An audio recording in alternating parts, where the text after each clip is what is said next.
মোহাম্মদ কেবলমাত্র মানুষের জন্যই নয়, বরং অবলা প্রাণীদের কাছেও ছিল এক আতঙ্কের নাম। বিশ্বস্ততাকে ভিত্তি করে যদি আপনি অন্যান্য প্রাণীদের তালিকা করেন, তাহলে সেই তালিকায় সবচেয়ে উঁচুতে থাকবে যে প্রাণীটির নাম, সেটি হচ্ছে কুকুর। হ্যাঁ, পৃথিবীর সকল প্রাণী আপনার সাথে বেইমানি করলেও কুকুর কখনোই আপনার সাথে বেইমানি করবে না।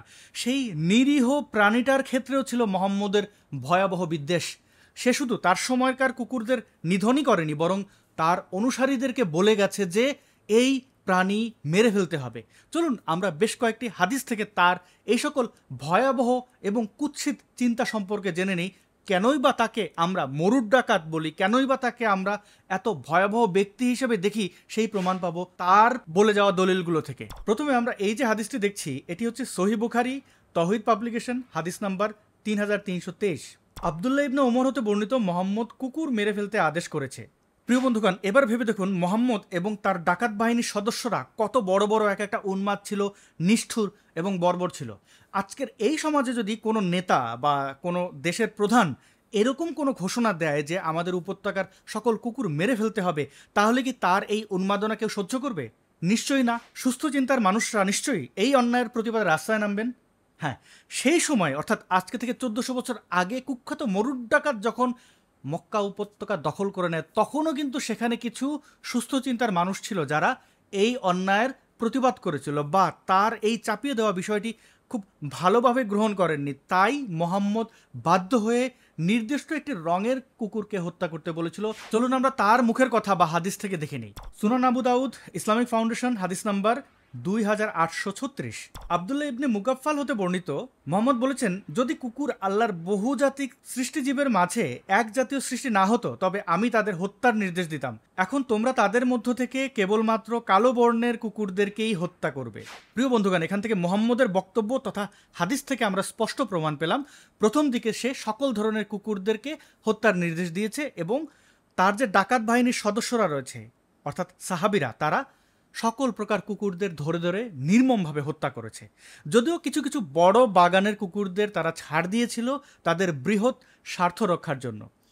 একজন নবী কি করে এইভাবে সকল প্রকার কুকুরদেরকে হত্যা করতে বলতে পারে? তার মনুষ্যত্ব কোন পর্যায়ে? অজুহাত হিসেবে সে বলেছে কুকুর ঘরে থাকলে নাকি ফেরেশতা আসে না, নাপাক হয়ে যায়। একটা প্রাণী কিভাবে নাপাক হয়? প্রাণীদের মধ্যে বৈষম্য কিভাবে সে করলো? এবং পরবর্তী হাদিসগুলো থেকে দেখলাম যে মোহাম্মদ তার জীবনের পরবর্তী সময়ে বলল যে না, একটা নির্দিষ্ট রঙের কুকুরকে তোমরা হত্যা করো। কোন সেই রং? কালো। আচ্ছা, কালো, সাদা বা লাল রঙের কুকুর আলাদা হয়ে থাকে কি? আমাদের সমাজে তো কুকুর আছে, আমরা সবাই মোটামুটি কুকুরের সাথে পরিচিত। কালো কুকুর একরকম আচরণ করে, লাল কুকুর আরেক রকম, বা সাদা কুকুর আরেক রকম করে না তো। তাহলে মোহাম্মদ এই নির্দেশনা কেন দিল? আমরা আমাদের সমাজে বিভিন্ন বিকৃত চিন্তার পশুপ্রেমীদের দেখতে পাই, যারা কিনা, আমাদের বাংলাদেশ অবশ্যই একটি গরমের দেশ, এই দেশে তারা বিভিন্ন দেশ থেকে কুকুর কিনে আনে, বা যারা কুকুর বিক্রি করে তাদের থেকে কুকুর কেনে একটু লোম বড় বড় দেখে। তাদের মধ্যে এই ন্যূনতম বিবেকবোধ নেই যে একটা কুকুরের গায়ে এত লোম, সে এই গরমে সার্ভাইভ করবে না। আপনাকে যদি কেউ জ্যাকেট পরিয়ে দেয় গরমের মধ্যে, আপনার কেমন লাগবে? একটা মোটা লোমওয়ালা কুকুরের তো তেমনই লাগে। কে ভাবে তাদের কথা? যাই হোক, তাও তো মানুষ কিনে এনে খাবার খাওয়াচ্ছে, তার বিকৃত চিন্তার বাস্তবায়নের জন্য অন্ততপক্ষে প্রাণীটাকে হত্যা করছে না। মোহাম্মদ এই সকল বিকৃত চিন্তার পশু প্রাণী প্রেমীদের চেয়েও ভয়ঙ্কর রকমের বিকৃত চিন্তার মানুষ ছিল। মানুষ বলা যাবে কিনা তাকে, সেটা একটা বড় প্রশ্ন। যাই হোক, সে কালো কুকুরদের হত্যা করতে বলেছে। এই ব্যাপারে আর কি বলতে পারি?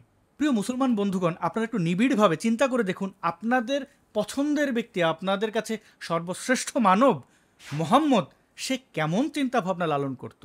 একটা নিরীহ প্রাণীর উপরে এইভাবে গণহত্যা চালানো কোনো ব্যক্তি কোনোভাবে কি নবী হতে পারে? এবং তার যে উন্মাদ অনুসারীরা আছে, তারা এখনও সেরকমই কুকুরের উপরে গণহত্যা চালাচ্ছে, কুকুরদের উপরে বিভিন্নভাবে নির্যাতন নিপীড়ন চালাচ্ছে। কারণ তাদের মোহাম্মদ বলে গেছে কুকুর ঘরে থাকলে ফেরেশতা আসবে না। কিন্তু ওই ঘরেই চোর ডাকাত খুনি ধর্ষক ঢুকলে কোনো সমস্যা নাই, সেখানে ফেরেশতা আসে। ফেরেশতার কাছে এমন একটা নিরীহ প্রাণী কি করে খারাপ হতে পারে? আমরা নিশ্চয়ই এই সমাজে পরিবর্তন আনতে পারলে, মানুষের মধ্যে মনুষ্যত্ব তৈরি হলে, মানুষ মানবিক হলে, কোনোভাবেই মরুর ডাকাতের এই ধরনের ঘৃণা, বিদ্বেষ, এই ধরনের বীভৎস চিন্তাভাবনা এই সমাজে কোনোভাবেই থাকবে না। ধুয়ে মুছে যাবে এই ধরনের ধর্মীয় সন্ত্রাসীরা। কখনোই পশু প্রাণীদের ওপরে নির্যাতন চালাবেন না। একটা মানুষ খুব সহজে তার সুখের বা দুঃখের কথা বলে দিতে পারে, একটা প্রাণী সেভাবে বলতে পারে না, বা বলতে পারলেও আমরা সবাই তাদের ভাষা বুঝি না। আমরা তো এত ভালো মানুষ হয়ে যাইনি যে আমাদের ঠেকা পড়বে তাদের ভাষা বুঝতে যাবো। আমরা জানি তাদেরকে কিভাবে নির্যাতন নিপীড়ন করতে হয়। চলুন আমরা সেই ধরনের কুৎসিত জায়গা থেকে সরে আসি। শুধু চিন্তার পরিবর্তন দরকার এই ধরনের কুৎসিত আচরণ থেকে সরে আসার জন্য। ভালো থাকবেন, আবার দেখা হবে। আজকের মতো এখানেই বিদায়। অসংখ্য ধন্যবাদ ভিডিওটি শেষ পর্যন্ত দেখার জন্য।